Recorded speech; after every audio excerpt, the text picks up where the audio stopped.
मित्रांनो, हे आहे आपले नांदेडचे पोळे साहेबांचं मेंढीपालन. आणि त्यांचं एक सांगणं आहे की जर काय टुडी मशीनमधून जर चारा बारीक नाही केला तर अशा प्रकारे गव्हाण्यामध्ये चारा राहतो.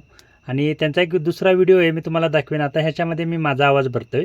तर त्यांचं म्हणणं की ह्या ज्या काड्या आहेत किंवा काय ज्या काट्या राहतात, हरभऱ्याचं जे काय आहे, आता हरभऱ्याचा चारा आहे, तर हा अशा प्रकारे मेंढ्या खातच नाहीत.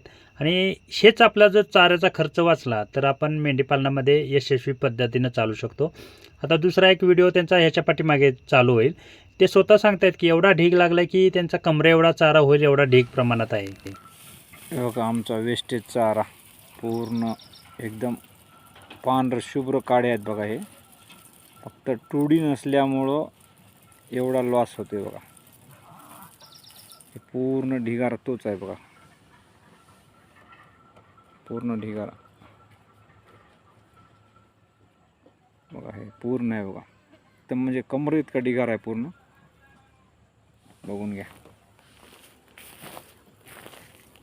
बघून घ्या. कमीत कमी 4 ते 5 ट्रॅक्टर असेल.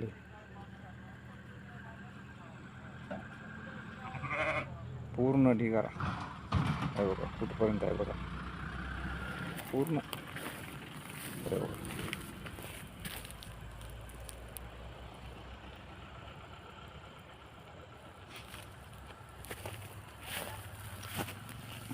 हे बघा पूर्ण हे काटकं जे आहेत ना, पूर्ण फेकून द्यावं लागते आम्हाला.